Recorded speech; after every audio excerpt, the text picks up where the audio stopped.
আসসালামু আলাইকুম। Hello everyone, welcome back to my channel. আশা করছি আপনারা সকলে অনেক ভালো আছেন। আজকের পর্বে আমাদের রেসিপি হলো গ্রামাঞ্চলের ঐতিহ্যবাহী মালপা বা গুলগুলা। এক এক অঞ্চলে এক এক নামে পরিচিত। চলুন দেখে নেওয়া যাক। বিসমিল্লাহির রহমানির রহিম। প্রথমে আমরা মিক্সিং বলের মধ্যে ময়দা নিয়ে নিচ্ছি এবং এর মধ্যে দিয়ে দিচ্ছি স্বাদ অনুযায়ী লবণ এবং কালো জিরা। চিনি, মিষ্টির পরিমাণ আপনার পরিমাণ অনুযায়ী দিয়ে দিবেন। এর মধ্যে আমরা দিয়ে দিচ্ছি বেকিং সোডা অল্প পরিমাণ, একটি ডিমটি দিয়ে দেওয়ার পর হাত দিয়ে আমরা ভালোভাবে সবগুলো উপকরণ একত্রে মিক্সড করে নেব। ভালোভাবে মিক্সড করে নিয়ে নেওয়ার পর এখন আমরা এর মধ্যে দিয়ে দিব অল্প পরিমাণ পানি দিয়ে আবারও ভালোভাবে মিশিয়ে নিব।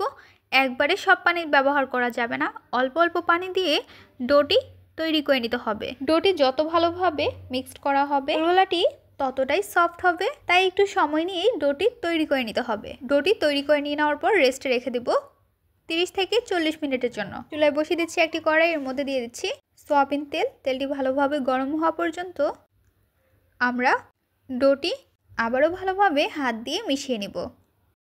সফটভাবে মিশিয়ে নিয়ে নেওয়ার পর অল্প পরিমাণ ডো নিয়ে আমরা তেলের মধ্যে দিয়ে দেব।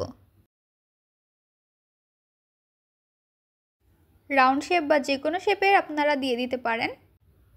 সবগুলো গোলগোলা দিয়ে দেওয়ার পর যখন কালার চেঞ্জ হয়ে যাবে তখন আমরা উল্টিয়ে নিব। মিডিয়াম ফ্লেমে রেখে গোলগোলাটি ভেজে নিতে হবে। একদম হাই ফ্লেম করা যাবে না, হাই ফ্লেম করলে উপর থেকে গোল্ডেন কালার হবে কিন্তু ভেতরে কাঁচা থেকে যাবে।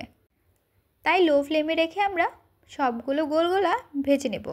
গোলগোলাটি প্রায় ভাজা হয়ে গিয়েছে। গোলগোলাগুলো নামিয়ে নিয়ে নেওয়ার পর অবশিষ্ট থাকা গোলগোলাগুলো আমরা ভেজে নেব। তৈরি হয়ে গেল মজাদার গ্রামাঞ্চলের ঐতিহ্যবাহী গোলগোলা রেসিপি। গোলগোলা রেসিপি আপনাদের কাছে কেমন লেগেছে তা অবশ্যই জানিয়ে দেবেন আপনাদের মূল্যবান মতামতটি। ভিডিওটি যদি ভালো লাগে তাহলে অবশ্যই একটি লাইক করে দেবেন এবং সাবস্ক্রাইব করে আমাদের পাশে থাকবেন। আরও মজার রেসিপি দেখার জন্য সবাইকে আমন্ত্রণ রইল। আজকের পর্বে এখানেই বিদায় নিচ্ছি গাইস। আসসালামু আলাইকুম, ভালো থাকবেন সবাই। আল্লাহ হাফেজ।